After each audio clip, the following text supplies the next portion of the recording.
Okapi Métissage.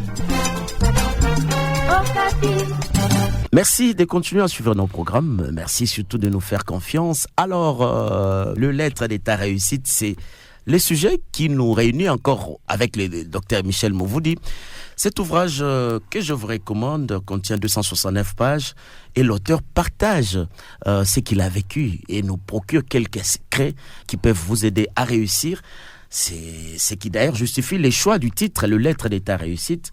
Nous abordons aujourd'hui la 18e lettre numéro 18, qui nous invite à être curieux. Sois curieux de la réussite des autres. Et docteur Michel Mouvoudi, bonjour. Bonjour, cher Jean-Marc. Voilà, alors vous êtes un self-made man. Bon, je suis un homme comme tout le monde. En fait, un homme qui a un parcours édifiant. Merci beaucoup. Et surtout un homme qui est au carrefour. Merci beaucoup. Si ça peut aussi transformer quelqu'un positivement, pourquoi pas, j'aime bien. Je vous définis comme un homme qui est au carrefour. Merci beaucoup, cher Jean-Marc. Vous faites ce que vous n'avez pas, ce que vous ne devriez pas faire obligatoirement. Merci beaucoup, cher Jean-Marc. Modestement, j'accepte le compliment. Voilà. Donc, vous êtes docteur en médecine, titulaire d'un master en santé publique, un autre master en administration des affaires, doctorant en leadership, écrivain, et surtout coach en développement personnel et organisationnel. Mais l'autre côté de vous, que j'apprécie beaucoup, vous êtes altruiste. Merci. Et avec les groupes CID Solidarité, vous organisez des formations depuis plusieurs années. Ça va faire bientôt 10 ans. 10 ans que je me bats pour que nous ayons quand même une nouvelle classe montante. Plus d'une centaine de formations avec plus de 10 000 jeunes bénéficiaires. Exactement, je suis heureux. C'est vrai que c'est compliqué. Je le fais avec mes propres moyens. Il n'y a pas de sponsor, il n'y a pas de logo. Pourquoi je le fais avec mes propres moyens? Parce que je crois que ce qui est durable vient de l'intérieur. Voilà. Je ne connais pas beaucoup de programmes qui ont réussi avec la politique de la main tendue, avec les dons, avec tel nous a sponsorisé. Moi, ce que j'ai vu d'être durable, c'est ce qui vient de soi. Ça veut dire d'abord construire cette motivation intrinsèque de croire en ce qu'on fait. Et après, si quelqu'un te donne une offrande, tant mieux. Et vous partagez même cela dans la lettre numéro 18, exactement. À la page 185, vous écrivez une personne qui réussit, avance ou fait des progrès dans sa vie est une ressource pour inspirer et impacter d'autres personnes. C'est un modèle susceptible d'être reproduit, pas forcément à la perfection, mais qui peut, dans une certaine mesure, donner une bonne orientation aux autres. Au lieu de se montrer jaloux envers elle, comme c'est souvent le cas, dans plusieurs milieux, le mieux serait de se rapprocher d'elle et d'apprendre de son parcours, de se montrer curieux de savoir quels ont été les ingrédients dont elle s'est servie pour façonner ses projets. Et vous poursuivez dans le deuxième paragraphe la bonne curiosité ou la curiosité positive ou constructive que j'encourage d'avoir et cette volonté, cet élan, cette disposition qui te pousse naturellement à chercher à connaître et à comprendre un phénomène, une situation ou un fait donné dans une perspective de s'améliorer. D'accord. Alors, c'est clair, hein? C'est des codes, des clés que vous partagez. Curieux de la réussite des autres. Jean-Marc, tu sais, le monde actuel, je pourrais même dire un peu le comportement de l'homo sapiens actuel, c'est un comportement du type opposition sur opposition. Ok? Malheureusement, on s'oppose à tout et à rien. À tout et à rien. Donc, c'est Jean-Marc qui a fait ça, c'est pas bon. Non, si c'était moi. Ouais. Non, c'est pas lui. Je le connais d'ailleurs. Non, c'est héritier, il est. Non. C'est pas. Il fallait que ça soit. Il est très jeune. Ouais. Très bien, très jeune. Et puis je connais son père, je connais sa mère. C'est un peu comme on disait à l'époque. Mais attention, je crois que les gens qui voient loin tirent des leçons de tout. Et plus ils regardent les leçons positives. C'est très important ça. 4 éléments sur cette lettre, sur lesquels je martèle. Le premier élément d'abord, Jean-Marc est devenu. Jean-Marc a eu. Michel est devenu, Michel a eu. Je suis curieux de savoir le chemin parcouru. Très important. Je crois l'avoir dit dans une des lettres, ne regardez pas la réussite, regardez le chemin vers la réussite. Parce que le chemin vers la réussite te montre par où on passe. Et généralement, sur des épines. C'est comme ça que c'est capital d'être curieux positivement. Quand quelqu'un réussit, en tout cas, c'est comment, quel est le secret de la réussite? C'est comment, par où tu es passé? Généralement, on n'est pas dans cette perspective. On est dans la perspective de quand quelqu'un réussit, bon, il faut d'abord critiquer, il faut connaître il est d'où, il vient d'où. Et retrouver potentiellement des failles dans son passé et dire, vous savez, on pense que c'est une corruption, on pense que c'est ceci. Certes, je suis d'accord qu'il y a beaucoup de gens qui ont réussi par des voies négatives et ce n'est pas ça la réussite. J'insiste, une réussite façonnée sur la corruption, façonnée sur le vol, le détournement n'est pas une réussite parce que fin des fins, on connaît le sort.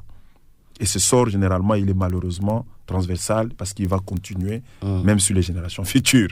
Ok, je parle ici des gens qui ont réussi parce que ayant justement montré le bon modèle. Donc, regardez le chemin qui a mené à cette réussite. Ce chemin-là est une école. Ce chemin-là est un apprentissage, n'est-ce pas? C'est comme ça qu'on nous raconte la vie des leaders. On nous raconte la vie des gens qui ont réussi. Quand vous regardez tous les livres que nous lisons, vous dites, ah voilà la vie de tel, voilà comment il a vécu, voilà comment il est né. Pourquoi on commence par là? C'est parce que chaque jour de leur vie a été une pierre après une autre vers là où on les a vus. N'est-ce pas? Très capital. Donc ce n'est pas l'effet du hasard. Ce n'est pas l'effet du hasard. Deuxièmement, et ça j'aimerais vraiment marteler sur ça pour ce pays, notre pays, la République démocratique du Congo, c'est éviter la loi du moindre effort, éviter la loi des miracles. Certes, aujourd'hui, nous avons une montée en puissance des églises où le miracle est au rendez-vous. Les maîtres mots. Moi, je ne sais pas à qui je disais ça. Je pense que je disais ça à mon administrateur, maître héritier. Il est le que je remercie et félicite, dit bonjour en passant. Je disais que même du temps de Jésus, quand il avait multiplié les pains et les poissons, il y a des gens qui n'ont pas mangé ce jour-là. Ça veut dire qu'il y a des gens qui sont arrivés 2 jours après, on leur a dit non, c'était hier. C'était hier qu'il avait multiplié le pain et le poisson. Il est déjà parti. Même du temps de Jésus-Christ, il y a des gens qui sont restés lépreux, qui sont restés aveugles. Il y a eu des malades. Il y a eu des malades qui sont dans les hôpitaux. Ceux qui étaient sauvés sont ceux-là qui ont eu l'occasion de le voir. Ça veut dire quoi? Ça veut dire quoi? Un miracle peut ou ne pas venir. Mais vous ne pouvez pas bâtir votre vie en disant un jour, ma vie va changer, je serai surpris, on m'appelle, on prie pour moi. C'est comme ça que tu vois. Aujourd'hui, je m'excuse de le dire, j'en parle au pasteur, ne faites pas des églises des niches de pauvreté où les gens viennent et vous leur dites, écoutez, nous allons vous imposer les mains, vous allez avoir. Apprenez le travail aux gens. Ok? Le pasteur lui-même, il vit, la majorité, je ne dis pas tout le monde, vivent des offrandes et des dîmes. N'est-ce pas? Est-ce que vous allez faire vivre votre église de tout le monde des offrandes et des dîmes? Non. Apprenez le travail. Donc, évitez de croire que les miracles, c'est une loi. Ça veut dire, moi, je crois qu'un jour, je vais me réveiller comme ça, les choses ont changé. Non, c'est faux. Il faut se dire, la réussite, c'est l'effort. J'aime bien qu'on le dise, n'est-ce pas? On mange à la sueur de son front. Tous les grands qui ont réussi ont travaillé dur et alors très dur. Et le modèle doit être systématique. Évitez de croire que la vie, c'est la facilité. C'est qu'il y a quelqu'un qui est en train de préparer tout pour moi. Ok, nous sommes là. Et ça, j'aime bien le dire aux jeunes. Dans leur mentalité, je ne sais pas où est-ce que la majorité tire ça. Nous sommes des jeunes, on nous a abandonnés. On a abandonné la jeunesse de ce pays. Mais qui vous a abandonné? Oh, la jeunesse, c'est l'avenir. Oui, tout ça. Oui, non, c'est l'avenir. Mais après, la jeunesse, ça peut être aussi le passé. Parce que la jeunesse n'est qu'une période de la vie, n'est-ce pas? C'est aussi le passé. Il y en a qui conjuguent la jeunesse au passé. Vous allez conjuguer votre jeunesse au passé. Donc, ça, c'est le deuxième conseil. Évitez ces lois de moindre... Et j'aime bien le dire aux politiciens, arrêtez de promettre des choses aux gens. Vous savez, le jour où moi, les jeunes, vous allez voir. Vous dites ça, ils croisent les bras. Pour eux, on nous a promis. Ça ne marchera pas. Il faut que tout le monde soit acteur. Il faut que tout le monde soit dans le jeu. Il ne faut pas que les gens se comportent comme des spectateurs. Troisièmement, c'est que ceux qui ont réussi, soyez pas égoïstes. Soyez pas égoïste. Quand je t'apprends, Jean-Marc, comment j'ai fait pour avoir, comment j'ai fait pour devenir, j'augmente la rentabilité. Parce que nous serons 4, 5, 20, 400, 1 million à faire la même chose. C'est comme dans la famille, Jean-Marc. Je termine mes études, je deviens médecin et je laisse mes frères et sœurs analphabètes. C'est quelle richesse que je veux partager? Non. Je donne toujours mon exemple. Moi, quand j'ai fini, à un moment donné, mes parents passaient des moments difficiles. Tu sais ce que j'ai fait? Moi, j'ai passé une dizaine d'années à faire étudier toute la famille. Vraiment. Avec mon épouse, on a dit, est-ce qu'on va vraiment avoir le temps de pouvoir nous investir? Non. On fait étudier le premier, il termine. On fait étudier le deuxième, il termine. Le troisième, la quatrième. Tout le monde. Aujourd'hui, quand mes frères et sœurs me voient, ils m'appellent papa parce que j'ai pris une dizaine d'années à me dire, si j'ose rester le seul, c'est fini. Exact. Je vais avoir une série de gens qui vont me détester. Vous comprenez? Le succès se partage. Dites aux autres comment vous avez fait. Arrêtez cette histoire de Vous savez, si je vous dis comment je suis arrivé là-bas, vous n'allez pas tenir. Hein. Vraiment, c'est vraiment les voies de Dieu qui sont insondables. Oui, d'accord. Mais dites aux gens par quel mécanisme vous êtes arrivé à être ministre, à être député, à être homme d'affaires, à créer une entreprise. Il n'y a pas de magie. Il n'y a pas de magie. Ok, certes, mais apprenons aux autres les voies du succès. Mais tu sais pourquoi ça devient difficile? Parce que la plupart des succès que vous voyez sont des faux succès. Ok. Lorsque quelqu'un est devenu par la corruption, lorsque quelqu'un est devenu par les trafics d'influence, qu'est-ce qu'il va vous raconter? C'est comme ça qu'il est très rare de trouver des succès documentés. Parce que la plupart des gens, quand ils vous montrent, creuser derrière, la base est déjà c'est le vol, le détournement, le trafic d'influence, la prostitution. Et donc, difficile de documenter les succès. C'est comme ça que j'ai dit, ce ne sont pas là des succès. Les vrais succès, c'est l'effort où on a vu quelqu'un commencer, on se dit, ah mais ce type, on l'a vu devenir. Et c'est comme ça que tu vois la plupart des gens riches dans notre pays. Malheureusement, la plupart sont des gens pourris. La majorité, hein, je ne dis pas tout le monde, mais la majorité se taise à construire même parfois dans l'anonymat. Il met des parcelles, des maisons au nom de tel, parce que si on apprend que c'est pour moi, on va me ravir. Quel modèle nous montrons? Il faut arrêter ça. Hein, il faut être capable de passer un jour à la télé, tu commences à raconter comment tu es devenu milliardaire, les gens disent waouh, ce type, vraiment il a un parcours. Mais il n'y en a pas beaucoup qui peuvent le faire parce qu'ils doivent passer dans la clandestinité, ils doivent le faire en silence. Sinon, on va dire on comprend pourquoi il y avait un dossier de détournement. Exact. Donc, il faut pouvoir montrer aux autres le bon succès, le bon chemin. Et finalement, quatrièmement, c'est très important de se réjouir du succès de l'autre. Ma mère me disait souvent ça, quand tu te réjouis de ce que l'autre devient, c'est comme ça que toi aussi tu le deviendras. Elle me répétait souvent ça. Et donc apprenez à saluer, à applaudir les gens qui réussissent dans la vie. Le mal, c'est que poster les gens, dites aux chers amis. Moi j'aime bien quand parfois tu me dis donc tu sais, tu es... C'est vrai, ça me fait chaud au cœur, mais après il y a quelqu'un qui peut me regarder en disant oui mais c'est mon ami, j'en suis fier. Aujourd'hui, quand tu apprends que ton ami a été nommé, que ton frère est devenu... Pourquoi ça te fait plaisir? Parce que tu as le culot de dire, vous savez ce ministre-là, vous savez ce député-là, ce gouverneur-là, on étudie ensemble. Vous savez Michel-là, mais on était ensemble. Vous savez Jean-Marc-là. Mais non, mais attendez, ce numéro, je l'ai dans mon téléphone. Mais pourquoi? Parce que tu t'identifies. Tu te dis, mais si mon ami avec qui je mangeais, je buvais est devenu, moi aussi. Parce que qui se ressemble quelque part, ça semble. Voyez. Donc il faut garder le positif devant les succès des autres. Ne soyons pas des combattants de ce que les autres deviennent, parce que ce n'est pas toi, parce que ce n'est pas quelqu'un de ta tribu, de ta famille. Ces genres de pratiques doivent commencer à disparaître et radicalement vraiment dans nos sociétés. Voilà. Alors, docteur Michel Mouvoudi, toujours dans cette 18e lettre, vous écrivez à la page 188, deuxième paragraphe, il y a deux personnes qui ont depuis de longues années nourri ma curiosité, avant même d'avoir eu l'opportunité de les rencontrer. Il s'agit des professeurs Denis Mukwege, aujourd'hui prix Nobel de la paix, et Jean-Jacques Muyembe, aujourd'hui docteur honoris causa de l'université d'Harvard, pour qui vous avez même dédié toute une publication. Oui, j'ai rédigé un livre pour le professeur Jean-Jacques Muyembe, Personne inspirante. Oui. Voilà, et vous écrivez encore, les écouter et les admirer de loin devenait de plus en plus une ardente motivation pour comprendre davantage comment ils ont cheminé. Petit à petit, j'ai d'abord eu la chance d'intégrer les réseaux Elikia RDC du professeur Denis Mukwege et par la suite la coordination de la riposte contre la pandémie à Covid-19 pour me rapprocher du professeur Muyembe.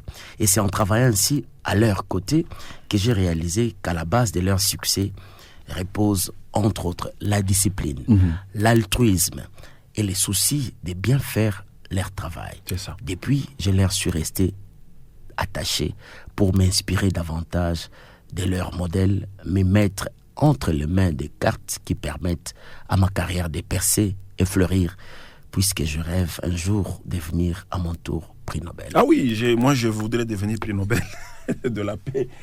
Alors, je voulais juste dire quelque chose là-dessus, Jean-Marc.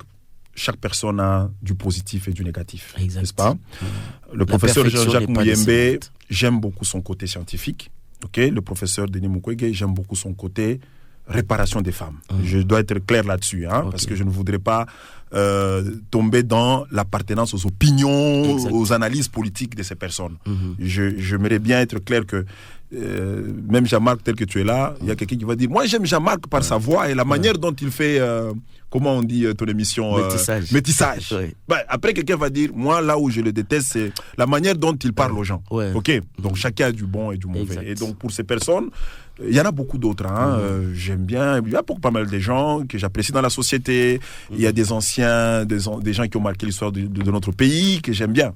Donc quand je dis j'aime bien, c'est en fait certaines œuvres. Okay. Donc moi, le professeur Jean-Jacques, j'ai écrit un livre sur lui parce que sa rigueur scientifique, c'est une personne inspirante. Voilà. Et quand j'ai vu une fois, pour la première fois de l'histoire de notre pays, quelqu'un devenir un prix Nobel en RDC, j'ai dit, donc, faire un travail de réparation, de restauration, ça peut aussi apporter quelque chose. Ça me plaît beaucoup, n'est-ce pas? Et dans toutes ces personnes qui nous entourent, n'est-ce pas, il y a toujours un côté lumineux qu'il faut regarder, n'est-ce pas? Je m'en inspire, ok? Moi, quand je vois le président de la République, j'ai dit, waouh, déjà que quelqu'un, après tout le combat, qu'il soit président, il y a quelque chose qui m'inspire. Un parcours. Il y a un parcours, il a un combat, il a un idéal, il y a des choses, tu dis, waouh, ça, je suis fier, ça, je vais imiter. Vous savez, c'est comme ça, n'est-ce pas? La vie, tout le monde a du bon, tout le monde a du mauvais, mais il faut beaucoup regarder quel est le bon côté de la personne. Ça reste fondamental. Et dans ce message, je voulais aussi montrer qu'il ne faut pas toujours chercher les exemples ailleurs. Pythagore, Aristote, vous savez, Socrate, Blaise Pascal a dit, vous savez, Descartes a dit, voilà, moi j'adore Albert Einstein. En tout cas, quand je valoriser aussi les sommités que les pays comptent. Exactement. Je me dis, oui, c'est bien de pouvoir se référer au 10e, 4e siècle avant Jésus. C'est bien de se référer au 18e siècle, 14e siècle, de parler de Victor Duret au 19e siècle, je crois. Oui, on va parler de Socrate avant Jésus-Christ, on va parler d'Aristote, on va parler... C'est bien, je suis d'accord. Mais il faudra aussi montrer qu'autour de nous avons des gens qui se battent pour des valeurs. Et ces gens existent. Il faut qu'on soit reconnaissant et qu'on mette ces valeurs en exergue et qu'on utilise leur bon côté. J'insiste, qu'on utilise leur bon côté pour faire pulluler la paix, l'amour, l'altruisme, pour répandre les alliances et créer cette solidarité dont on a besoin pour faire face aux défis de l'humanité. Voilà, pour moi, le message de cette lettre, et je vous recommande fortement de la lire parce que ça fait partie des ingrédients qui vous aident à changer, à transformer votre vie et la vie des autres. Docteur Michel Mavoudi, merci. C'est moi qui vous remercie. Okapi, Radio Okapi.